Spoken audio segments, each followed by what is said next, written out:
ప్రభువైన యేసుక్రీస్తు నామమున మీ అందరికీ వందనాలు శుభాలు తెలియజేస్తున్నామండి. అందరూ బాగున్నారా? ప్రభు ఇచ్చిన ఆరోగ్యమును బట్టి దేవునికి మహిమ కలుగును గాక. ఇంతవరకు పాటల ద్వారాగా దేవుని మహిమపరచడానికి దేవుడి కృపకై దేవునికి వందనాలు. శ్రేష్టమైనటువంటి వాక్య భాగంలోనికి వెళదాం. ఆమోసు గ్రంథము 8వ అధ్యాయము. ఆమోసు గ్రంథము 8వ అధ్యాయము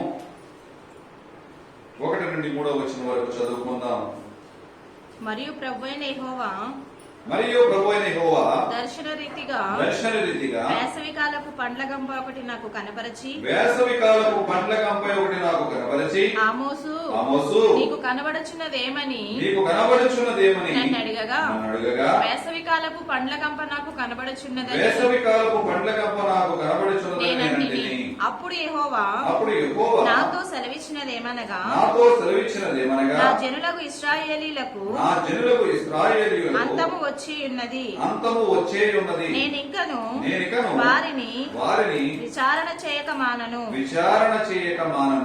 ప్రభువైన యెహోవా సెలవిచ్చినదేమనగా మందిరములో వారు పాడు పాటలు ఆ దినమున ప్రలాపములగును.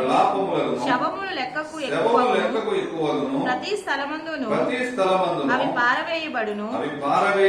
కోరకుండుడి. ప్రార్థన చేసుకుందాం. దేవాన్ని స్తోత్రములు తండ్రి, పరిశుద్ధుడా మహోన్నతుడానికి వందనాలు స్తోత్రములు. అయ్యా ఈనాడు మరి ఒక్కసారి నీ పాదములకు స్తుతించడానికి పిలిచిన అవకాశం లెక్కలేని వందనాలు అయ్యా. చదవడం లేఖన భాగం మీ ముందు పెట్టి ప్రార్థిస్తున్నాము. కనికరించండి ప్రభువా, కరుణించండి ప్రభువా. ఏ యోగ్యత లేకపోయినప్పుడు యోగ్యత నిలబెట్టుకున్న దేవుడవు, నిలబడి ఉన్నది నేనే ఎప్పటికైనా ప్రభువా. నీ ఆత్మశక్తి గల మాటల ద్వారా మీరుండి మాతో మీరు మాట్లాడండి ప్రభువా. మా ఆత్మీయ జీవితానికి ఏ మాటలైతే అయ్యా అవసరమై ఉన్నదో నువ్వు మాట్లాడే దేవుడుగా, మహిమ గల దేవుడుగా నీవుండి మాట్లాడి నీ నామానికి మహిమ తెచ్చుకోమని విత్తపడుతున్నాం అయ్యా. ఆత్మీయ ఆహారం ఫలవర్తముగా వాడుకోమని యేసుక్రీస్తు అడుగుచున్నాం మా ప్రేమలోకి తండ్రి, ఆమేన్. చదవబడిన వాక్య భాగమును మనం చూసుకున్నట్లయితే కనుక ఆమోసు గ్రంథం నుంచి మాట్లాడుచున్నటువంటి దేవుడు ఆమోసు ప్రవక్త ద్వారాగా మరొక దర్శనము చూపిస్తున్నాడు. ఏమిటి ఆ దర్శనము అనేది మనము ఆలోచించినట్లయితే ఈ ఆమోసు గ్రంథము 8వ అధ్యాయము 1 నుండి 8వ వచనం వరకు కూడా ఇశ్రాయేలు జనాంగమును హెచ్చరికలతో వారికి కలగబోయే తీర్పును గురించి, వారి మీదకి రాబోతున్న శిక్షణ గురించి ఇక్కడ దేవుడు మాట్లాడుచున్నాడు. ఆమోసు నీకేమి కనబడుచున్నది అని దేవుడు అడుగుతున్నప్పుడు ఆమోసు మాట్లాడుచున్నాడు కదా, వేసవి కాలపు పండ్ల గంప నాకు కనబడుచున్నది. ఏం కనబడుతుందండి? వేసవి కాలపు పండ్ల గంప కనబడుచున్నది. వేసవి కాలంలో ఏ పండ్లు మనకు వస్తాయి అని మనము ఆలోచించినట్లయితే కనుక ఎక్కువగా ఏ ప్రాంతమైనప్పటికైనా వేసవి కాలంలో వచ్చే పండ్లు మామిడి పండ్లు. అంటే ఈ గంపకి సదృశ్యం మనం ఏం చేసుకోవాలి అంటే కనుక మామిడి పండ్ల గంపను ఒకవేళ మనం చూసుకోవచ్చు. అయితే మామిడి తోటలో ఉన్నటువంటి మామిడి చెట్లు పూత పూసి పిందు వేసి అవి ఫలభరితానికి వచ్చే కాలానికి సుమారుగా ఒక 3 నెలల వరకు కాదు మించు పట్టవచ్చు. 3 నుంచి 4 నెలలు. ఈ 4 నెలల కాలంలో పూత పూసినటువంటి ప్రతి పూత నిలబడదు, అలాగే వేసినటువంటి ప్రతి పిందె నిలబడదు. పూసినప్పుడు ఎంత పిందెలైతే ఉన్నాయో పోసే సమయానికి అందులో ఒక 10వ భాగం మాత్రమే రాయి ఉండవచ్చు. మిగతా 90% కూడా ఏమైపోతూ ఉంటది? రాలిపోతూ ఉంటది. అయితే ఈ రాలిపోతున్నటువంటి కాయలు కలర్ వస్తూ ఉంటాయి. ఎందుకంటే పండ్లు పండిన కాయలు ఎలా పండుతాయో దానికన్నా రాలిపోయిన కాయలే మరి పసుపు కలర్లో పండుతూ ఉంటాయి. సరే కదా, పండు బాగుంది అని ఒకవేళ మనం తింటే కనుక ఆ పండులో ఏముంటది? దాంట్లో ఉన్నటువంటి సొన, మామిడి సొన ఏదైతే ఉంటుందో ఆ సొనను దానికి పట్టడం చేత అది రుచికరముగా ఉండదు, అలాగే నోటి నిండా పొక్కులు వచ్చే ప్రమాదం ఉన్నది. అయితే ఈ రాలిపోతున్న కాయలకు ఏమిటి సాదృశ్యము? గంపలో ఉన్నటువంటి పండ్లకు సాదృశ్యం ఏమిటి? అని మనం ఆలోచించినట్లయితే కనుక అసలు ఈ తోట దేనికి సాదృశ్యము, అంటే ఈ వనము దేనికి సాదృశ్యము అని ఒక తోటను మనం లెక్కేసుకుంటే కనుక ఒక సంఘానికి సాదృశ్యముగా దేవుడు ఎన్నుకున్నాడు. ఎందుకంటే దేవుడు ఏ మాట చెప్పినప్పటికైనా మనకు అర్థమయ్యే రీతిలో, మన హృదయానికి తాకే రీతిలో ఈ ప్రకృతిలో ఉన్నటువంటి విషయాలని మన మధ్యలో పెడుతూ ఉంటాడు. ఒక వ్యవసాయకుని బట్టి కావచ్చు, ఒక దున్నే దుక్కును బట్టి కావచ్చు, ఏదైనప్పటికైనా మన మధ్యలో ఉన్న వాటిని బట్టి దేవుడు మనతో మాట్లాడుతూ ఉంటాడు. అయితే ఒక మామిడి తోటను మనం తీసుకుంటే ఒక సంఘానికి సాదృశ్యము, లేకపోతే ఒక సహవాసమునకు, ఒక ఇంటికి, లేకపోతే ఒక దేవుడు ఏర్పరిచినటువంటి స్థలమునకు సాదృశ్యముగా మనం తీసుకుంటే, దేవుడు ఏర్పరిచిన స్థలం అంటే అదే ఒక సంఘము కావచ్చు, ఒక సహవాసము. ఎక్కడ కూడుకుంటే అక్కడ దేవుడు ఏర్పరిచిన స్థలమై ఉన్నది. దేవుని ఎన్నుకున్న కుటుంబము దేవుని ఏర్పాటుతో నిలబడిన కుటుంబము అని ఈ సంఘముగా ఈ తోటను మనం తీసుకున్నట్లయితే కనుక, తోటమాలి ఎవరైతే ఉన్నాడో ఆ తోటమాలి ఏం చేస్తూ ఉంటాడు, ఈ పళ్ళలో ఏ అయితే వయస్సుకు రాకుండా రాలిపోతున్నటువంటి కాయలు ఉన్నాయో, ఏ పిందులైతే ఉన్నాయో తోట శుభ్రము కొరకు ఆ పిందులన్నీ పక్కకు తుడిచివేసి ఎత్తి ఎక్కడ పోస్తూ ఉంటాడు, బయట పాడవేస్తూ ఉంటాడు. అంటే పెంట కుప్పలో పాడబోస్తూ ఉంటాడు. అయితే ఈ పండ్ల గంపల గురించి మనం చూసినట్లయితే కనుక వయస్సుకు రాని పండ్లు ఆ గంపలో వేయబడి ఉన్నాయి. అంటే చిన్న వయసులోనే ఈనాడు సమాజంలో చూస్తుంటే గనక, అయ్యో ఇప్పుడేనండి నా ఎదురుకుండా ఎలా వెళుతూ ఉన్నాడు కదా, ఈ లోపల చనిపోయాడా ఏమనుకుంటామండి. ఇప్పుడేనండి నాతో మాట్లాడి, ఇప్పుడే అతను ఇలా వెళ్తున్నాడు, నేను చూశాను, ఇప్పుడే నాతో మాట్లాడి నా దగ్గర నుంచి వెళ్ళాడు, ఈ లోపలనే చనిపోయాడన్న వార్త, ఈ లోపలనే అనేకమైన ప్రమాదకరమైన వార్తలు. ఇట్టు చూసిన వారు అట్టి చనిపోతున్నారు, ఆయుష్ తీరక ముందే చనిపోతున్నారు. మోషే కాలంలో అయితే గనక 120 సంవత్సరాలు బతికారు. దావీదు కాలంలోకి వచ్చేటప్పుడు 20 సంవత్సరాలు వచ్చారు. అయినప్పటికైనా ఆయాసమే దుఃఖమే. 70 సంవత్సరములు తప్పితే 80 సంవత్సరములు అయినప్పటికైనా అది ఆయాసమే. అయితే ఈనాడు సమాజంలో మనం బ్రతుకుతున్నామంటే ఎప్పటి వరకు మన ఆయుష్, ఎప్పటి వరకు ఆయాసముగా మనం బ్రతుకుతున్నాం అన్నది మనం చూసుకుంటే కనుక, ఎప్పుడైతే మనం హాస్పిటల్కు మనం తొక్కకుండా ఉంటామో, ఎప్పుడైతే మనం మందులు వాడకుండా ఉంటామో, జ్వరం అనేది సహజం, ఎప్పుడైనా కాలాన్ని బట్టి వస్తూ ఉండదు, వెళుతూ ఉంటది. ఏ వ్యాధి బలహీనతలను బట్టి అయితే ఎప్పుడైతే మనము మందులు వాడకం ప్రారంభిస్తామో ఆ ఆయుష్ అంతా కూడా దేవుడిచ్చిన ఆయాసకరమైనటువంటి ఆయుష్ కానీ మనకి దేవుడు కృపావరముతో ఇచ్చినటువంటి ఆయుష్ మాత్రమే. ఈనాడు లోకంలో ఆయుష్ నిండినటువంటి ప్రజలు, చిన్నపిల్లలుగా పుట్టినటువంటి చిన్నపిల్లలే ఈనాడు అనేక మంది చనిపోతూ ఉన్నారు. దీని కొరకు చనిపోతున్నారు. చనిపోయినటువంటి పిల్లలు ఎక్కడికి వెళుతున్నారు అనేది మనము ఆలోచించినట్లయితే కనుక, ఎక్కడికి వెళ్తారు చనిపోయిన బిడ్డలు? ప్రభువు చెప్తున్నాడు కదా, చిన్న బిడ్డలను నా చెంతకు నివ్వండి, వారిని ఆటంకపరచొద్దు అని చెప్తున్నాడు దేవుడు. అయితే ఈ చనిపోయినటువంటి, ఈ ఎత్తి పారవేయబడుతున్నటువంటి పిల్లలు ఎక్కడికి వెళుతున్నారు అన్నది మనం ఆలోచించినట్లయితే కనుక, తల్లిదండ్రులు చేసిన దోషములను బట్టి, తల్లిదండ్రులు చేసిన అపరాధములను బట్టి, తల్లిదండ్రులు చేసిన పాపములను బట్టి, వారు చేసిన పాపం వారి బిడల ఒడిలో 3-4 తరముల వరకు దేవుడు పోస్తానంటున్నాడు. అయ్యో నేను రక్షింపబడ్డానండి, నా బిడ్డలు పరలోకానికి వెళ్ళరా? వెళతారు. ఇప్పుడు నువ్వు దేవుని యథార్థముగా ఉన్నట్లయితే కనుక, నీ కుటుంబాన్ని నువ్వు చక్రమైన మార్గంలో నువ్వు నడిపించుకున్నట్లయితే కనుక, వారిని కూడా దేవుడు ఆటంకపరుచుతున్నాడు. కాబట్టి నువ్వు దేవుని యెడల మేలుకరముగా జీవించిన దాని విధానాన్ని బట్టి, అనేక మందికి ఆశీర్వాదకరముగా జీవించిన విధానాన్ని బట్టి నీకు ఇచ్చే దీవెనలు 1000 సంవత్సరం వరకు కూడా దేవుడిని బిడ్డలకిస్తానంటున్నాడు. కానీ తల్లిదండ్రులు చేసిన దోషములను బట్టి బిడ్డల ఒడిలో 3-4 తరముల వరకు ఆ శాపాన్ని కొనసాగిస్తానంటున్నాడు. కానీ ఈనాడు నీవు నేను, ఆయన రక్తంలో కడగబడినటువంటి నీవు నేను ఆ శాపము నుంచి విడుదల పొందాం. మన తల్లిదండ్రులు చేసిన దోషములు ఏవైనా మన మీద ఇంతవరకు వచ్చి ఉండొచ్చు. కానీ ఏనాడైతే ఆయన శిలువ రక్తంలో నువ్వు కడగబడి ఉన్నావో, ఆయన పరిశుద్ధ రక్తంలో నువ్వు కడగబడి రక్షణ అనుభవంలోకి నువ్వు నడిపించబడ్డావు. ఆ శాపము నుంచి విడుదల పొంది విమోచనకరముగా మేలులకై దేవుడిచ్చే ఆశీర్వాదానికి కారకులుగా దేవుడు నిన్ను ఎన్నుకున్నాడు. హల్లెలూయా. దేని కొరకంటే కనుక ఆయన రక్తంలో నిన్ను కడగబడ్డావు కనుక, ఆయన రక్తంలో నువ్వు పవిత్రపరచబడ్డావు కనుక, నీ ప్రతి పాపము నుండి ఆయన నిన్ను కడిగి పవిత్రుడిగా చేసి తన సజీవమైన రెక్కల్లో నన్ను దేవుడు వాడుకుంటున్నాడు. కానీ పళ్ళ గంపలో ఉన్నటువంటి ఆ పళ్ళు అంటే వయసు మీరన్నటువంటి పళ్ళు పరిస్థితి ఏమిటి అంటే కనుక, వారి తల్లిదండ్రులు చేసిన దోషములను బట్టి కొందరు ఎక్కడికి వెళతారు, తల్లిదండ్రులు ఏ మార్గము గుండా వెళుతున్నారు వీరు కూడా అదే మార్గము గుండా వెళతారు. ఇవాళ తల్లిదండ్రులు పుణ్యకార్యాలు చేస్తున్నారు, దేవుడి రక్షణ అనుభవంలో ఉన్నారు, దేవుడితో సాంగత్యము చేస్తూ దేవుని విధానంలో నడుస్తున్నట్లయితే కనుక అటు వారికి కూడా ఒకవేళ మరణం వచ్చి ఉంటే కనుక వారిని ఒకవేళ నిత్య రాజ్యంలోకి దేవుడు తీసుకువెళ్ళడానికి అవకాశం లేకపోలేదు. దేని కొరకంటే కనుక చంటి బిడ్డలు నా దగ్గర రావడానికి వారిని ఆటంకపరచనివ్వకండి. అయితే ఈనాడు సంఘముగా ఒక కుటుంబముగా ఉన్నటువంటి నీవు నేను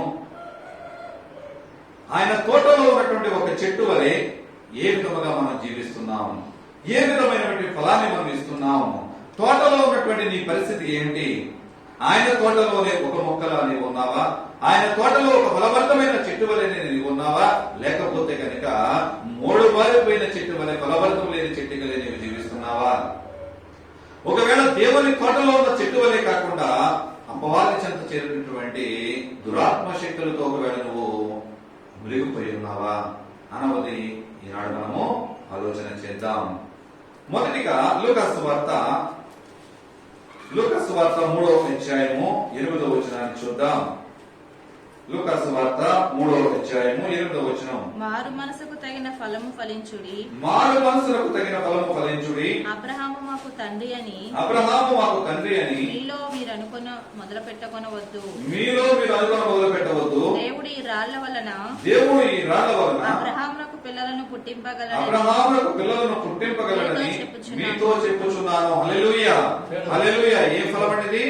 మారు మనసుకు తగినటువంటి ఫలము. ముందు మన జీవితాలలో ఈనాడు లోకములో ఒకవేళ ఇంతవరకు అపవాది భక్షకుడు కబంధ హస్తములలో ఒకవేళ నువ్వు బంధింపబడచ్చు. కానీ ఎప్పుడైతే నువ్వు మార్పు చెంది మారు మనసు పొంది మారు మనసుకు తగిన ఫలములో ఫలించినట్లయితే కనుక ఆయన హస్తముల కిందక చేర్చబడడానికి దేవుడు సిద్ధముగా ఉన్నాడు.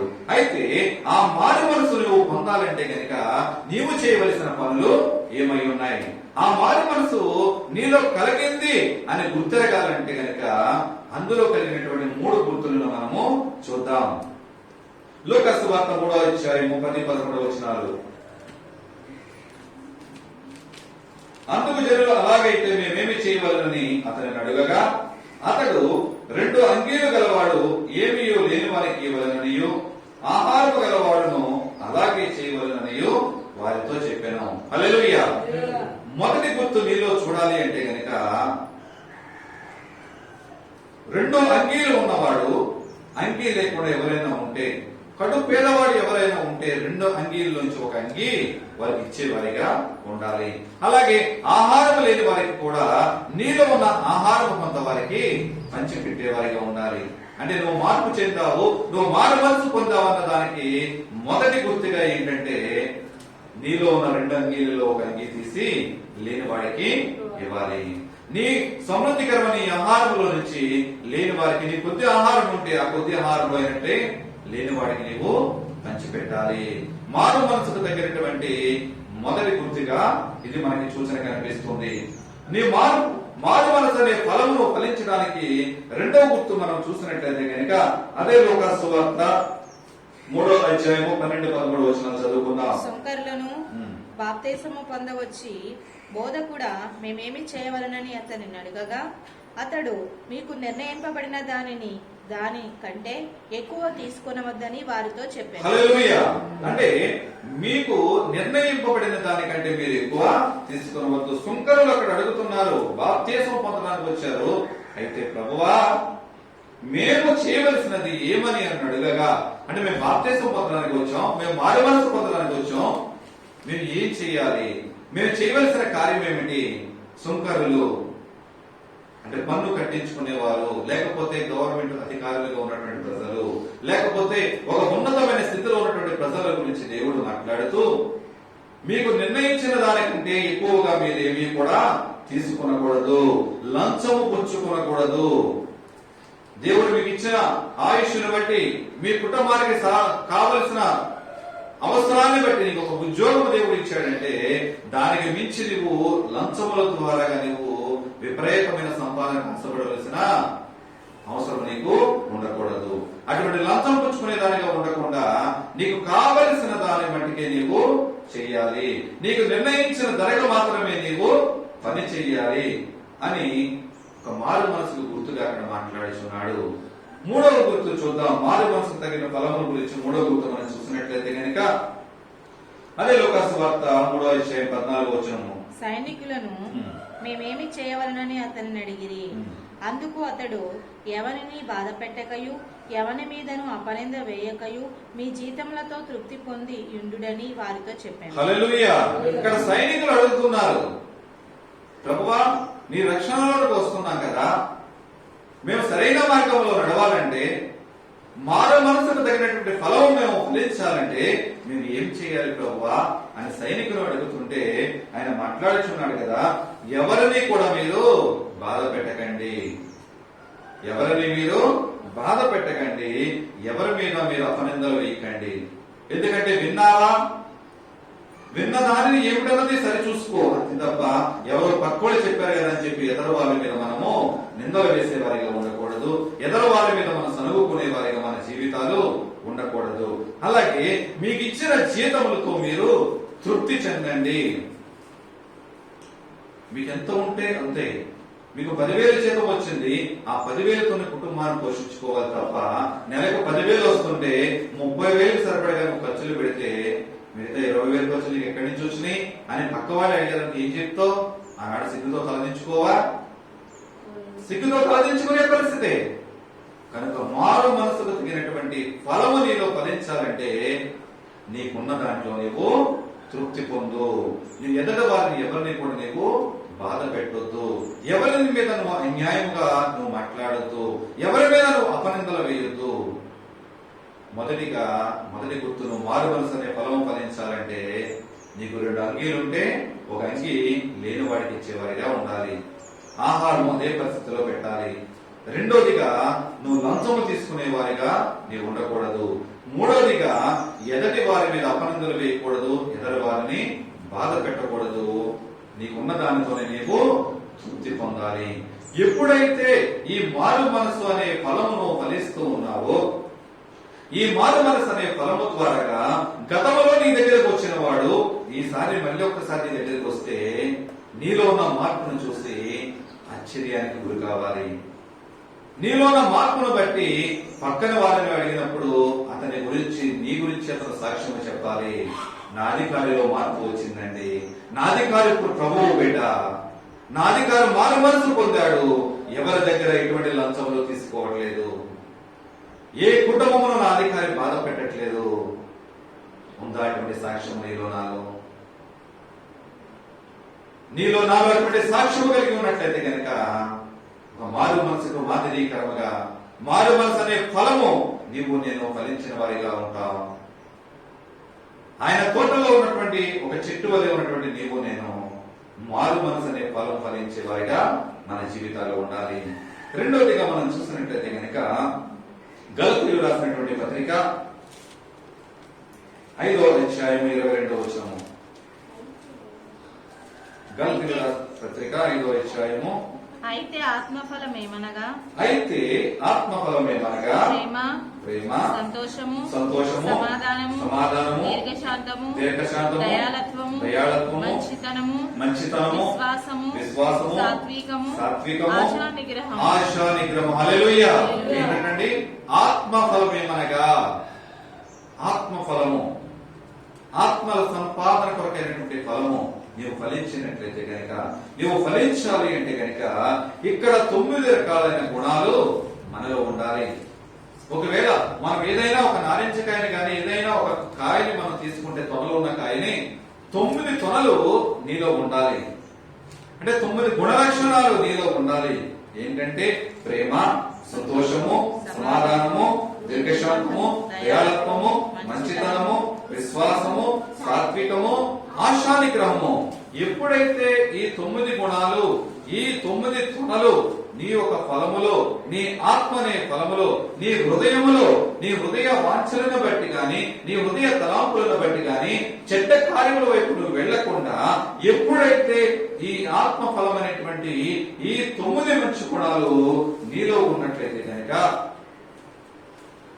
ఆత్మ ఫలము అంటే ఆత్మల సంపాదన కొరకైనటువంటి దాహము నీలో కలుగుతుంది. ఎప్పుడైతే ఆత్మ సంపాదన కొరక దాహము నీలో కలిగి ఉన్నదో ప్రభువు మాట్లాడుచున్నాడు కదా యోహాను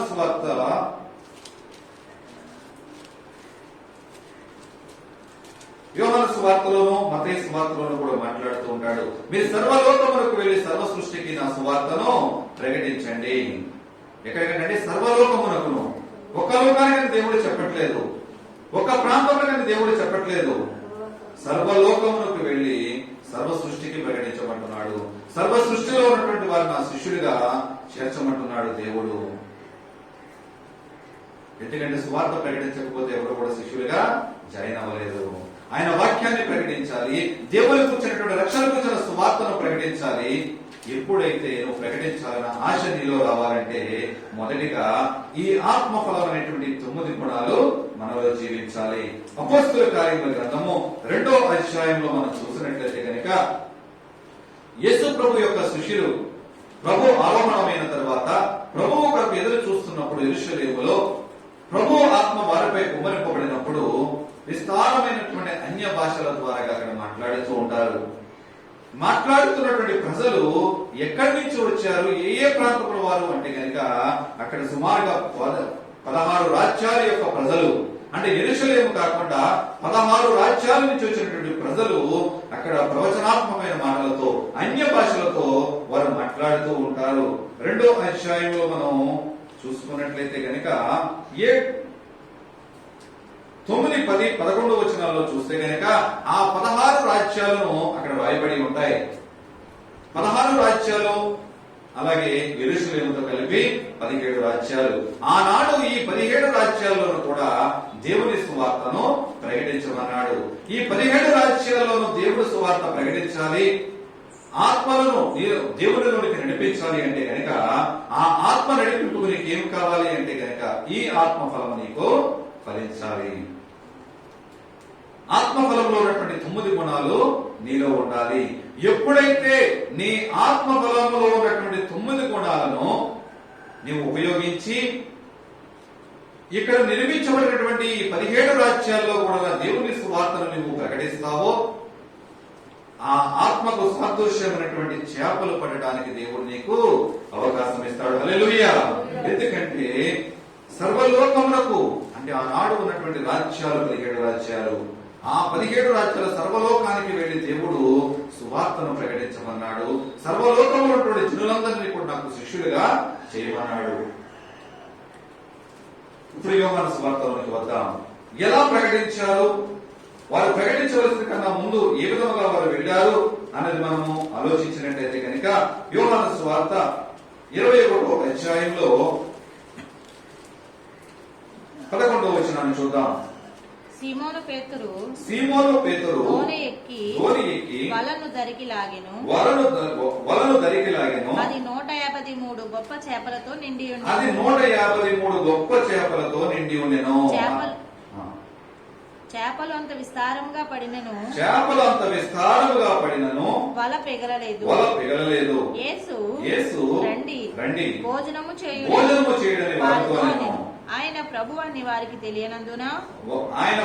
వారికి తెలిసినందున నీవెవడవని శిష్యులలో ఎవడును ఆయనను అడగక తెగింపలేదు. హల్లెలూయా.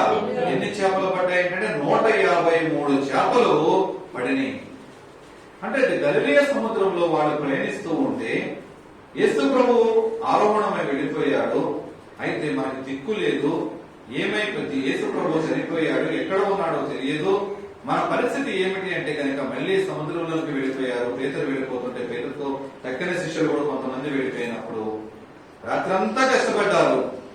అయినప్పటికైనా ఒక్క చేప కూడా వారికి పడలేదు. వారిలో విశ్వాసం సన్నగిలిపోయింది, ఓపిక నశించిపోయింది. ఉదయకాలము పొద్దు పొడుసు సమయాలలో వారికి ఒడ్డుకు వస్తుంటే యేసు ప్రభు ఒడ్డు నుంచి మాట్లాడుతున్నాడు కదా, రాత్రంతా ఎలసిపోయి ఉన్నారు, మీరు తిరిగి కుడిపక్కకు తిరిగి మీరు వల వేయమన్నప్పుడు ఆ వల వేస్తే విస్తారమైన చేపలు పడినప్పుడు అక్కడ బైబిల్ గ్రంథం అని తెలియజేస్తుంది. దేవుడు చీకటి మార్గంలో ఉన్నప్పుడు వారికి ఆత్మల సంపాదన కొరకు దేవుడు వారికి అవకాశం ఇవ్వలేదు. ఎప్పుడైతే వెలుగు జీవితం వారిని కూర్చుందో, ప్రభువు వెలుగు వారిపై ప్రకాశింపబడిందో, ఆ ప్రభువు నీడలోకి చేర్చబడినటువంటి ఆ చేపలన్నీ కూడా ఆ వలలోకి పడినప్పుడు ఆ వల లాగటం వారి వల్ల కాలేక బలవంతంగా లాగినట్లుగా బైబిల్ గ్రంథం మనకి తెలియజేస్తుంది. అంత విస్తారమైన చేపలు పట్టినప్పటికైనా ఆ వల మాత్రము మిగిలిపోలేదు. ఎప్పుడైతే నీ ఆత్మ ఫలంలో ఉన్నటువంటి 9 మంచి గుణములను నువ్వు జతపరిచి ఈ 17 రాజ్యాలను సువార్తను ప్రకటించావో 17x9 153 చేపలు.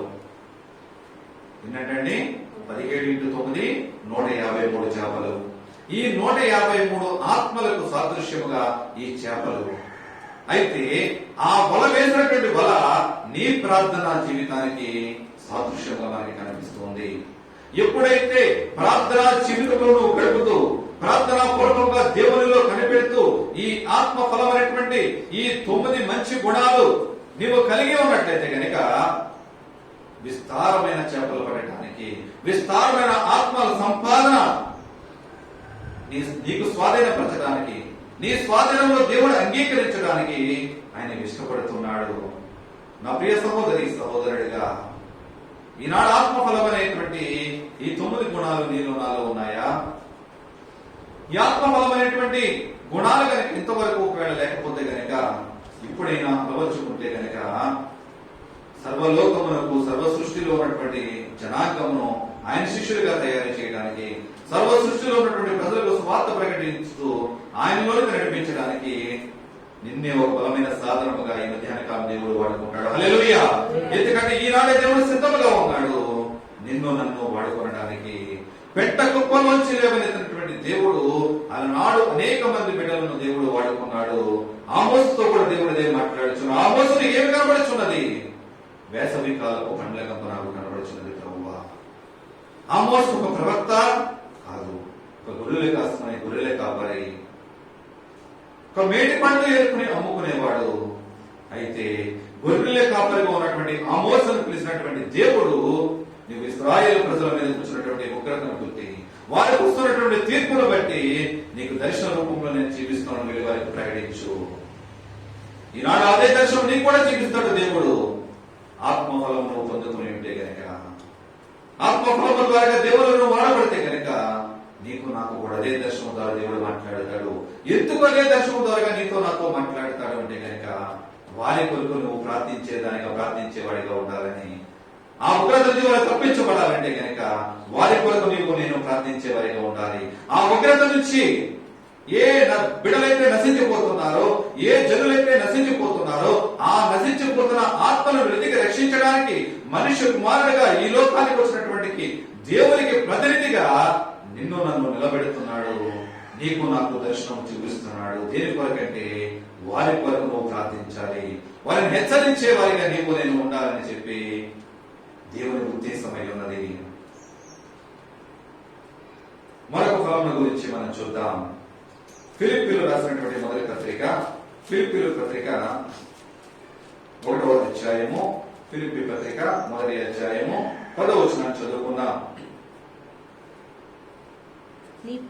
నీ ప్రేమ తెలివితోనూ సకల విధములైన అనుభవ జ్ఞానముతోనూ కూడినదై అంతకంతకు అభివృద్ధి పొందవలననియు, ఇందువలన దేవునికి మహిమయు స్తోత్రమును కలుగునట్లు మీరు యేసుక్రీస్తు వలనైన నీతి ఫలములతో నిండుకొనిన వారై క్రీస్తు దినమునకు నిష్కపటులను నిర్దోషులను కావాలననియు ప్రార్థించుచున్నాము. హల్లెలూయా! ఏంటంటే నీతి ఫలము, నీతి ఫలము మనం ఫలించే వారిగా మనం ఉండాలని చెప్పాడు దేవుడు. మాట్లాడుచున్నాడు. నువ్వు ఏ కార్యము చేసినప్పటికైనా శ్రేష్టమైన కార్యములు చేసేవారిగా, అంటే దేవునికి మహిమకరముగా చేసే కార్యాలు ఉండాలి. దేవునికి మహిమకరముగా నువ్వు చేసే ప్రతి పనిలో కూడా ఏమి కనపడాలి? నీతి అనేది కనపడాలి, యథార్థత అనేది కనపడాలి.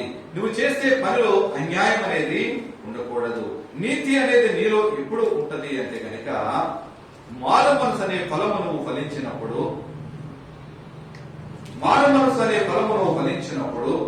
అదే విధముగా ఆత్మ ఫలము ద్వారా అనేటువంటి ఈ 9 గుణాలు నీలో ఉన్నప్పుడు నీలో ఏమి కలుగుతుంది అంటే కనుక విశ్వాసము కలుగుతుంది. ఎప్పుడైతే నీలో విశ్వాసము కలిగిందో ఆ విశ్వాసము ద్వారాగానే నీతి అనేది నీలో ప్రారంభించబడుతూ ఉంటది. మారు మనసు అనే ఫలము నువ్వు ఫలించని ఎడల, ఆత్మ ఫలము నీలో లేని ఎడల విశ్వాసం అనేది నీలో ఫలించలేదు. విశ్వాసం అనేది నీలో లేని ఎడల నీతి ఫలం అనేది నీలోనికి రావడానికి అవకాశము లేదు. ఎందుకంటే నీలో విశ్వాసమే లేదు. విశ్వాసము లేని నీవు నీతిగా ఉన్నానని ఎలా చెప్పుకోగలదు? నీతిగా ఉన్నానని చెప్పి నలుగురితో చెబుతూ ఉంటేవే కానీ నువ్వు చేసేది అంతా కూడా అవినీతి కార్యములే, పవిత్రమైన కార్యములే. నీవు నీతి ఫలముగా ఉండాలని చెప్పి దేవుడు ఆశపడుతున్నాడు. నువ్వు నీతికరంగా జీవించాలి, నువ్వు యథార్థముగా జీవించాలి. ఎవరి దగ్గర అన్యాయముగా తీసుకోకూడదు, ఎవరి దగ్గర అపవిత్రమైన కార్యములతో నీవు పాల్పొందకూడదు. నీతితో, న్యాయముతో, యథార్థముగా మనం జీవించే వారిగా ఉండాలని చెప్పి ఇక్కడ ప్రభువు కోరుకుంటున్నాడు. అయితే ఈ మధ్యాహ్న కాలంలో నువ్వు నీతిగా ఉన్నావా లేదా అని దేవుడు ఒక ప్రశ్న అడుగుతున్నాడు. లూకాసు వార్త 18వ అధ్యాయము 8వ వచనం చదువుకుందాం. 18వ అధ్యాయము 8వ వచనం. ఆయన వారికి త్వరగా న్యాయము తీర్చును, వారి విషయమే కదా ఆయన దీర్ఘశాంతము చూపుచున్నాడని మీతో చెప్పుచున్నాను. అయినను మనుష్య కుమారుడు వచ్చినప్పుడు ఆయన భూమి మీద విశ్వాసము కనుగొనునా. హల్లెలూయా, హల్లెలూయా. ఈనాడు ప్రభు లోకమంతయు భూలోకమంతయు సంచరించి చూచుచున్నాడు, నీతిమంతుడు ఒక్కడైనా ఉన్నాడా అని. అయితే నీవు నేను ఏ కుటుంబంలో జీవిస్తున్నాము? నీతి గల దేవుని సన్నిధిలో ఉన్నటువంటి దేవుని బిడ్డలుగా మనం జీవిస్తున్నామా? దేవుని సన్నిధిలో ఉన్నామన్న పేరు మాత్రమే కానీ అపవాది చెంతలో ఉన్నటువంటి అన్యాయస్తులుగా మనం జీవిస్తున్నామా? దేవుడి లోకములోనికి వచ్చినప్పుడు నీతిమంతుల కొరకు ఎవరైనా ఉన్నారా అని చెప్పి ఒక్కడమైనా నేను కనుగొనగలుగునా అని దేవుడు మాట్లాడుచున్నాడు. విశ్వాసము ఎవరిలో నేను విశ్వాసము కనుగొనగలుగునా? ఈనాడు విశ్వాసము ఎవరి ద్వారాగా ఉంది? ఎవరిలో విశ్వాసం ఉన్నది? నువ్వు నీతి ఫలము ఫలించాలంటే విశ్వాసము నీలో ఉంటే గనక ఆ విశ్వాసము ద్వారాగానే నీతి ఫలము మనము ఫలించగలము. అయితే దేవుడు అదే ప్రశ్న వేస్తున్నాడు. ఈనాడు విశ్వాసం నీలో ఉన్నదా? ఎందుకంటే యేసు ప్రభు స్వార్థ కాలంలో ఒక శతాధిపతి ఇంటికి వెళ్ళినప్పుడు ఇశ్రాయేలులో నేను ఇంతటి విశ్వాసం నేను చూడలేదు అని దేవుడు మాట్లాడతాడు. ఎందుకంటే ప్రభువుని బోధకుడిని ఇబ్బంది పెట్టదు. బోధకుడు నా ఇంటికి వచ్చి నా దాసుల వరకు ప్రార్థించేంత యోగ్యుడిని కాదు, మాట మాత్రము సెలవిమ్మని చాలు. బోధకుడు మాట మాత్రము సెలవిస్తే చాలు, నా దాసుడు బాగుపడతాడు అని విశ్వాసము కనబరిచినప్పుడు దేవుడు ఆశ్చర్యపడతాడు. ఇశ్రాయేలులో అయినప్పటికైనా నేను ఇంత విశ్వాసమును చూడలేదే. విశ్వాసం అనేది అట్టి విధంగా ఉండేదిగా.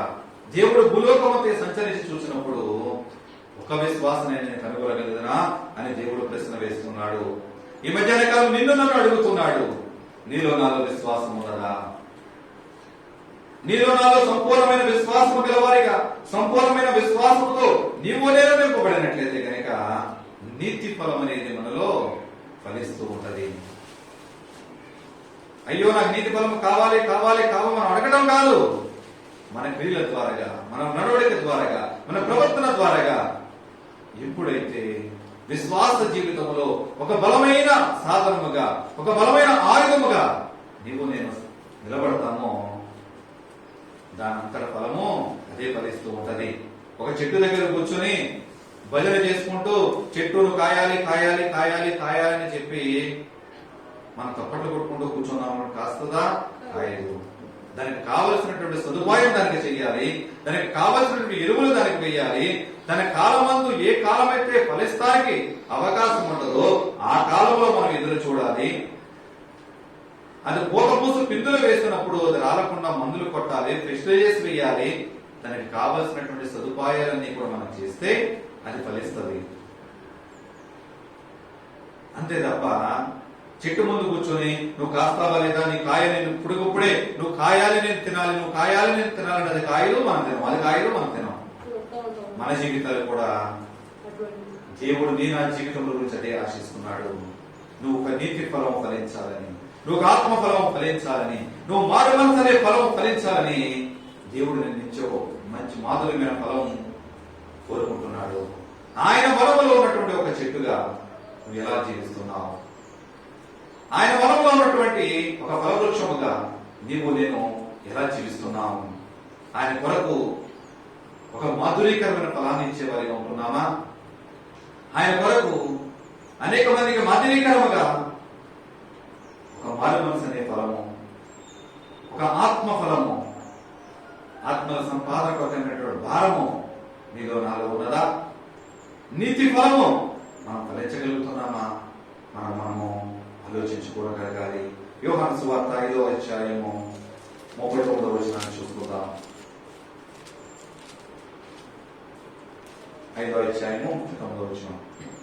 లేఖనములందు మీకు నిత్య జీవము కలదని తలంచుచు వాటిని పరిశోధించుచున్నారు, అవే నన్ను గూర్చి సాక్ష్యమిచ్చుచున్నవి. హల్లెలూయా. లేఖనములందు పరిశోధన చేస్తున్నారు. నీ వెనకడి జీవితం ఏ విధముగా ఉన్నది, నీ ముందు జనులు వెళుచున్నారు అంటే గనక నా వెనక వచ్చుచున్నవాడు నాకైనా గొప్పవాడు, ఆయన చెప్పుల వారిని ఇప్పటికైనా నేను యోగ్యుడు కాదని యోహాను ఏ విధముగా అయితే ప్రభువుల గురించి సాక్ష్యం ఇచ్చాడో, నీలో ఎప్పుడైతే మారుమనసు అనే ఫలము ద్వారాగా, ఆత్మ ఫలము ద్వారాగా, నీతి ఫలము ద్వారాగా నువ్వు ఫలవంతముగా ఫలిస్తూ ఉన్నావో నీ గురించి ఉన్నటువంటి సాక్ష్యము అనేక మంది చెప్పుకుంటూ ఉంటారు. కార్య ప్రారంభము కంటే కార్య అంతము ఎంతో ఘనముగా వాడబడాలి. కార్య అంతమును ఎంతో ఘనముగా మనం ఎంచుకోవాలి. ఎందుకంటే మనిషి బ్రతుకున్నప్పుడు అనేక మంది అనేక విధాలుగా మాట్లాడవచ్చు. మనకు సాక్ష్యం నిలబడాలంటే మనం ఈ భూమి మీద ఉన్నా లేకపోయినప్పటికైనా, ఈ లోకము నుంచి మనం కొలువబడినప్పటికైనా మన సాక్ష్యము నిలబడాలంటే గనక నీవు ఏ ఫలమైతే ఫలించావో ఆ ఫలము ద్వారాగానే నీ సాక్ష్యము నిలబడుతుంది. నువ్వు నీతి ఫలము ఫలించావా, ఆత్మ ఫలము ఫలించావా, మారు మనసు ఫలము ఫలించావా, ఆ ఫలము ద్వారాగానే నీ సాక్ష్యము ద్వారాగా అనేక మంది నీ జీవితముల గురించి సాక్ష్యం ఇచ్చుకుంటూ నీకు మాదిరికరముగా ప్రభువు నీలో చూసుకుంటూ అనేక మంది ప్రభువు కొరకు మార్చబడతారు. నీలో ఉన్నటువంటి చెడ్డ కార్యములను బట్టి, చెడ్డ తలంపులను బట్టి, కారు ద్రాక్షాలను బట్టి ఒకవేళ నీ జీవితం ముగించి ఉంటే గనక ఆ సాక్ష్యం కూడా చెప్పుకుంటారు. ఎలాగంటే ఆ వ్యక్తి బతికినట్టు మనము బ్రతకకూడదు, ఆ వ్యక్తి జీవించినట్టు మనం నరక పాశంలో కూడా మనం వెళ్ళకూడదు. ఈనాడు అనేక మంది భక్తుల గురించి మనం మాట్లాడుకుంటున్నాము. అనేక మంది దైవజనుల గురించి మనం మాట్లాడుకుంటున్నాము. అలనాడు విచ్చలేని పాపల దేవుని శిష్యుల గురించి, అతసాక్షులైన దేవుని శిష్యుల గురించి మనం మాట్లాడుకుంటున్నాం. దేని కొరకంటే వారి నడిచిన నడక దేవుడు ఒక మాదిరికరంగా మన ముందు పెట్టాడు. ఈనాడు వారు మన మధ్యలో లేరు, దేవుని శిష్యులు మన మధ్యలో లేరు. దైవజనులు పడుతున్నారు, అనేక మంది సాక్షులుగా ఉన్నటువంటి దైవజనులు ఈనాడు మన మధ్యలో లేరు. అయినప్పటికైనా వారి గురించి మనం ఎందుకు మాట్లాడుకుంటున్నామంటే వారి జీవితాలలో దేవుని కొరకు వారు చేసినటువంటి, దేవుని కొరకు వారు ఫలించినటువంటి ఫలభరితమైన జీవితంతో గురించి, వారు ఫలించిన ఫలాల గురించి ఈనాడు వారి సాక్ష్యం మన మధ్యలో ఉన్నది. నా ప్రియ సహోదరి సహోదరుడిగా దేవుని ఎడల, దేవుని తోటలో ఉన్నటువంటి నీవు నేను ఏ ఫలము ఫలిస్తున్నాము? ఏ ఫలము ద్వారాగా దేవుని మందలో, దేవుని వేసవి కాలపు పండ్ల గంపలో ఏ ఫలము వల్ల నీకు ఉంటున్నావు? ఏ ఫలము? నీతి ఫలము ఫలిస్తున్నావా, ఆత్మ ఫలం ఫలిస్తున్నావా, మారు మనసు అనే ఫలం ఫలిస్తున్నావా? ఏ విధముగా నువ్వు ఫలిస్తున్నావు? చివరిగా హెబ్రీ పత్రిక 13వ అధ్యాయము 15వ వచనం చదువుకున్నాం. హెబ్రీ పత్రిక 13వ అధ్యాయం 15వ వచనం. కాబట్టి ఆయన ద్వారా మనము దేవుని ఎల్లప్పుడూ స్తుతియాగము చేయదము, అనగా ఆయన నామమును ఒప్పుకొనుచు జీవఫలము అర్పించదము. హల్లెలూయా, హల్లెలూయా. ఎప్పుడు ఆయన ఎడల మనం ఏమి చేయాలంటే దేవునికి ఎల్లప్పుడూ స్తుతియాగము చేయుదము. ఎవరి ద్వారాగానే దేవుని ద్వారాగానే దేవునికి ఎప్పుడు స్తుతియాగము చేయదము. అదే విధముగా ఆయన నామమును ఒప్పుకొనుచు జిహ్వాఫలము అంటే స్తుతియాగము ఆయన అర్పిస్తూ ఉండాలి. నీ ఉదయకాల ప్రార్థన ద్వారాగా స్తుతియాగములు అర్పిస్తూ స్తుతియాగము ద్వారాగా దేవుని నువ్వు ఎదుర్కొంటే గనక ఆ స్తుతి అర్పణే నీకు స్థితిని మార్చేసేది. ఏ స్తుతి యాగమైతే నువ్వు దేవునికి అర్పిస్తూ ఉన్నావో, ఏ స్తుతి యాగము ద్వారా దేవుని నీవు దిన ప్రారంభంలో నువ్వు దేవుని ఎదుర్కొంటూ ఉన్నావో, ఆ స్తుతి యాగము ద్వారాగానే ఆ దినమంతా కూడా నీ స్థితిని మార్చేదే ఆ స్తుతి అయి ఉన్నది.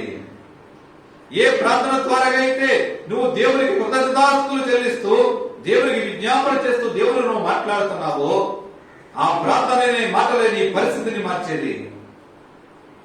ఆ జీవ ఫలము ద్వారా ఎప్పుడైతే మారు మనసు అనే ఫలము నీలో ఫలిస్తూ ఆత్మ ఫలము ద్వారా అనేక ఆత్మలను నువ్వు దేవునిలోకి నడిపిస్తూ నీతి అనే ఫలము నువ్వు ఫలభరితముగా నువ్వు జీవిస్తూ దేవునిలో యథార్థవంతుడిగా ఉంటూ జీవాఫలం అనేటువంటి స్తుతియాగము నువ్వు దేవునికి అర్పించినట్లయితే కనుక ఆ స్తుతియాగము ద్వారా దేవునితో నువ్వు మాట్లాడుచున్నటువంటి మాటల ద్వారా ఆ ప్రార్థనా జీవితం ద్వారా నీ స్థితిని మార్చే నీ స్తుతి ద్వారా నీ పరిస్థితిని మార్చే ప్రార్థన ద్వారా నువ్వు ఎల్లకాలము దేవునితో గడుపుతూ దేవునితో సాంగత్యము చేసినట్లయితే కనుక ప్రతి కీడు నుంచి నిన్ను తప్పిస్తానని దేవుడు మాట్లాడుతున్నాడు. ఇశ్రాయేలు చేసినటువంటి దోషముల వలన, ఇశ్రాయేలు చేసినటువంటి పాపముల వలన, వారు చేసిన చెడ్డక్రియలను బట్టి ఆమోసుతో దేవుడు మాట్లాడుతున్నారు. ఇశ్రాయేలు చేసిన 3 సార్లు 4 సార్లు చేసిన దోషములను బట్టి, వారి అపరాధములను బట్టి వారిని నేను శిక్షించబోతున్నాను. ఆమోసు నీకేమి కనపడుచున్నది? వేసవి కాలపు పండ్ల నాకు కనబడుచున్నది. అయితే వారి దేవుని మందిరంలో పాడుచున్నటువంటి పాటలు నాకు పాటలుగా కాకుండా ప్రలాపములుగా మార్చబడతాయి. వారు చేసిన దోషములను బట్టి వారి పాటలు ఎలా ఉంటాయంటే మనం అనుకుంటాం, నేను దేవునికి మధురమైన కారణములతో పాటలు పాడుచున్నానే అని మనం అనుకోవచ్చు. కానీ ఆ పాటలు ప్రలాప పాటలుగా మార్చబడతాయని చెప్పి దేవుడు మాట్లాడుచున్నాడు. ఒకవేళ మనలో ఉన్నటువంటి అపరాధములు, మనలో ఉన్న దోషములు కనుక ఒకవేళ మనం ఒప్పుకోకుండా కప్పుకునేవారు మనం జీవిస్తూ ఉంటే కనుక, ఒకవేళ నీ నా జీవితంలో కూడా అలాంటి ప్రలాప పాటలు కనుక మన జీవితాల్లో ఉంటే కనుక నీవు నేను తట్టుకోలేను. ఆమోసు వారి కొరకు విజ్ఞాపన చేస్తావేమో, ఊరుకుండము. వారి కొరకు నీవు విజ్ఞాపన చేయకు. విజ్ఞాపన చేసే క్షమాపణ గుణమైనటువంటి పనులు వారు చేయలేదు. వారు చేసిన దోషములు నా సన్నిధికి చేరినాయి. అయితే తోట యొక్క కాపరి రాలిపోయిన పండ్లను ఏ విధముగా అయితే తుడిసి పెంట కుప్పలో పడవేస్తాడో, ఈనాడు ఇశ్రాయేలు మీదకి నా శాపము రాబోతున్నది. నా ఉగ్రత వారి మీద కుమ్మరిస్తాను, వారికి తీర్పు తీర్చబోతున్నానని చెప్పి దేవుడు మాట్లాడుచున్నాడు. నా ప్రియ సహోదరి సహోదరుడిగా, ఇంతవరకు మన అవివేకం వలన జీవనంలో ఒకవేళ సరైన మార్గంలో నడపకూడలేకపోయినామేమో. ఆయన తోటలో ఒక ఫలభరితమైన జీవితంలో ఒకవేళ ఫలభరితముగా జీవించకపోయినట్లయితే ఈ మధ్యాహ్న కాలం అయినా మన జీవితాలు మార్చుకుందాం. అలనాడు ఇశ్రాయేలు చేసిన దోషములను మనం చేయొద్దు. అలనాడు నినివే ప్రజలు వారి తప్పుల అపరాధాలను ఒప్పుకొని ఏ విధముగా అయితే వారు పశ్చాత్తాపడ్డారో, వారి పశ్చాత్తాపానికి కలిగిపోయినటువంటి దేవుడు వారి కీడు నుంచి ఏ విధముగా తప్పించాడో ఈ మధ్యాహ్న కాలం కూడా మనం కూడా పశ్చాత్తాప హృదయముతో మన దోషములను ఒప్పుకుందాం, మన అపరాధములను ఒప్పుకొని విడిచిపెడదాం. ఎందుకంటే తల్లిదండ్రులు చేసిన దోషములు 3-4 తరముల వరకు బిడ్డల గుడిలో పోస్తానంటున్నాడు దేవుడు. అటువంటి ఉగ్రత పాలు మన బిడ్డలను కానిపోతూ, అటువంటి తీర్పు దినంలో మనం నిలబడేవారిగా మనం ఉండకూడదు. ఆయన నిత్య రాజ్యంలోనికి ఎత్తబడే గుంపులో మనం ఉండాలి, కానీ విడవబడే గుంపులో మనం ఉండకుండా నిత్య రాజ్యంలోకి నిలబడేవారిగా, ఆయన రాజ్య వారసులుగా, ఆయన సొత్తైన ప్రజలుగా ముందులాగా ప్రతి ఒక్కరము ప్రార్థన చేద్దాం. అటువంటి పరిశుద్ధాత్ముడు మనందరికీ కలుగజేయుగాక. ఆమేన్. ప్రార్థన చేసుకున్నాం. దేవాన్ని స్తోత్రములు తండ్రి, పరిశుద్ధిగా మా పరిశుద్ధిగా మహాగణుడైన మా తండ్రి, మీకు వందనాలు స్తోత్రములు చెల్లించుండగా ఈ మధ్యాహ్న కాలంలో మీరే మాతో మాట్లాడిన విధానాన్ని బట్టి మీకు స్తోత్రములు చెల్లించున్నాం అయ్యా. అయ్యా విధమైనటువంటి ఆత్మీయ ఆహారం కూడా విధముగా పోనివద్దు. అలా రామోస్తులు మాట్లాడుతూ ఆమోస్తులకి ఏం కనపడుతున్నది అని అవును రాజ్యం వేసవి కాలపు పండ్ల గంపలు అయ్యా వ్యక్తి కాలం ఓడిపడుతున్నటువంటి పండ్ల గంప కనపడుతున్నది ప్రభువా. అవును తండ్రి నీలో మేము తండ్రి ప్రభువా. అయ్యా ఎక్కడన్నా దోషముల ప్రార్థన చేసే వారిగా ఉండి అయ్యా మా ఆయుష్ తీరక ముందే చనిపోయే వారు మాలో అనేక మంది ఉండొచ్చు ప్రభువా. అయ్యా ఇంతవరకు మా అపరాధములు మేము ఒకవేళ ఒప్పుకోలేదేమో ఈ మధ్యాహ్నం ఒప్పుకొని విడిచిపెట్టుచున్నాము. మారు మనసనే ఫలము ఫలిస్తూ ఆత్మ ఫలమై సద్గుణాలు మాలో నింపుకుంటూ నిస్వార్థికులుగా ఆత్మను నడిపిస్తూ తండ్రి ప్రభువా. నీతి అనే ఫలము ద్వారాగా ఉదయకాలం అంతే స్తుతియాగమని జవా ఫలము నీలో ఫలిస్తూ ఆత్మకార్యము జరిగిపోబడేలాగా నన్ను మమ్మల్ని వాడుకోండి. వెతబడిన ఆత్మీయ ఏది కూడా వెతవకుండా ముప్పదంతులుగా రోజులుగా ఫలవట్టుగా నిలబడిన సహాయం చేసి ప్రభు చూపించండి. అయ్యా విన్న వాటికి వెయ్యి గంటలుగా పాల్గొదు ప్రభువా. మా జీవితాలు హృదయానికి తట్టి తాకితుంది ప్రభువా. ఈ ఆత్మ కార్యముల ఆత్మ నడిపిప్పును మా అందరికీ దయచేసి ప్రభు చూపించి మీరు అక్కడ ఆలస్యమైన మరొక మాకందరికీ దయచేయమని యేసుక్రీస్తు అడుగుతున్నాను మా పేపర్లో తండ్రి. ఆమేన్ ఆమేన్ ఆమేన్. అందరికీ వందనాలండి.